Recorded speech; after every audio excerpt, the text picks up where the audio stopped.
YouTube vinyl community, Rascals fans, random people on the internet. My name is Giggens. We are here today to talk about the Rascals' 7th album, Search and Nearness, their last album for Atlantic Records, and the last album to feature Eddie and Gene. They left after the making of this album. Eddie left before the final pictures were taken for this thing, and Gene shortly afterwards. But this is a fantastic album. It is solid. It's rocking. It's groovy. It's soulful. There's some jazz on it, which they would do a lot more in the next album, Peaceful World. But this album sadly ended their 5-year run with Atlantic Records, and it kind of went out unnoticed. I mean, it hit number 198 on the charts for a 1-week stay. It just did nothing on the charts. The singles were okay for it in America. Glory, Glory hit number 58, and Right On hit number 119. It's not very good showing for that one either, but definitely did better in Canada, where for some reason in like 1969, for the end of their career, they did really well in Canada. But this album, Eddie left right after the recording was done. So he dipped out, and then right after the inside pictures were done, Gene left.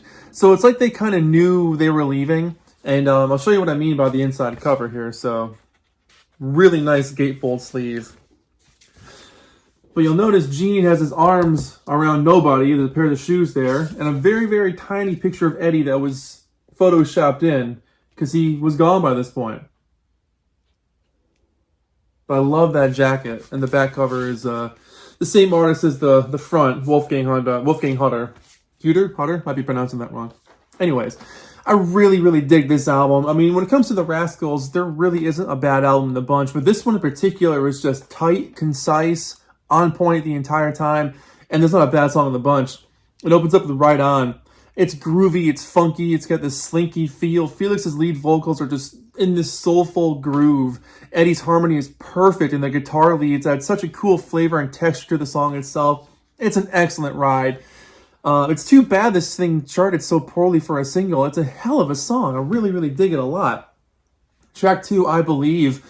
Groovy gospel organ in the beginning there, which really excellent reverb on those lead vocals. Oh my god, they sound so good. Shimmering tambourines.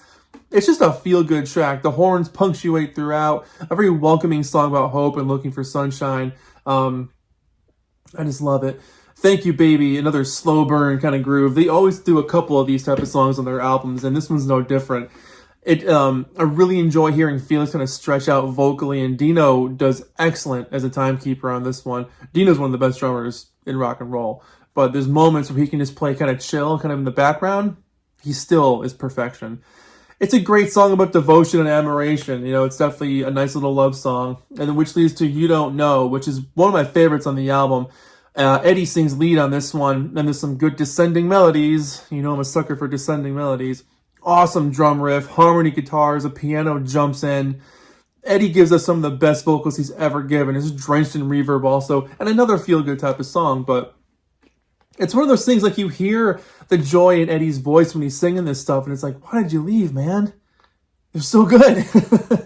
And side 1 ends with Nama, which is a menacing jazz song written by Dino, and I love the cymbal work on this thing. The piano is awesome. The horns are just wild.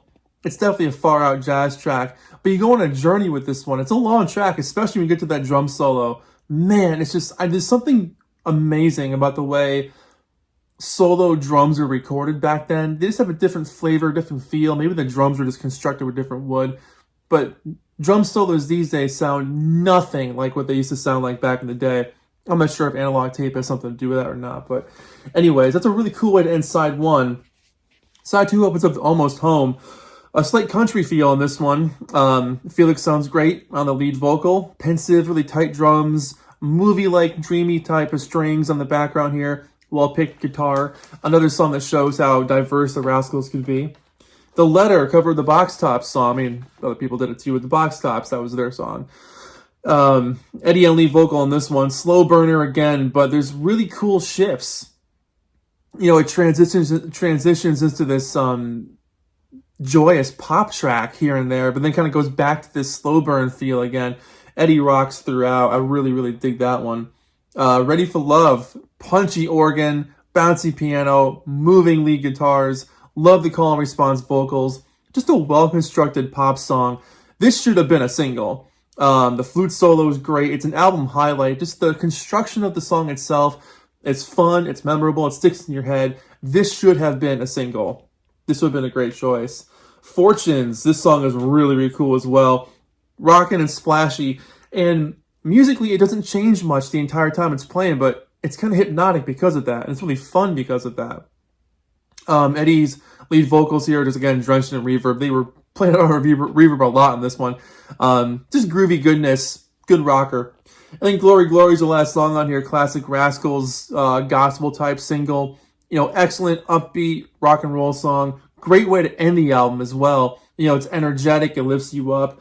But what I like about this album in particular is that there isn't any dull moments on it once.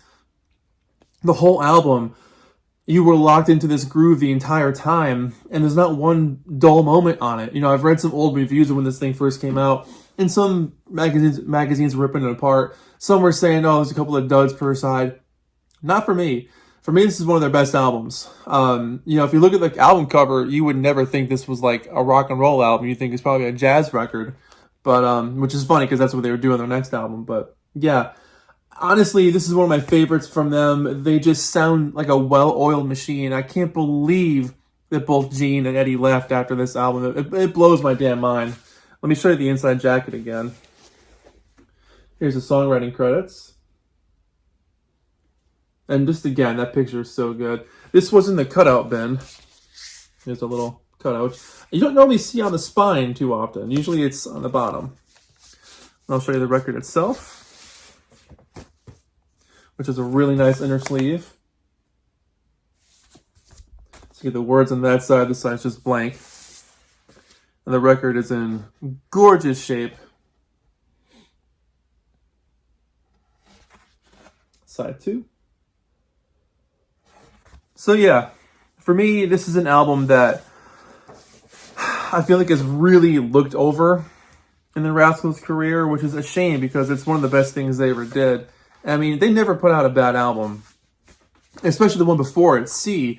That album is absolutely fantastic as well. So this is kind of a continuation of that feel. If you liked C, you'll love this one.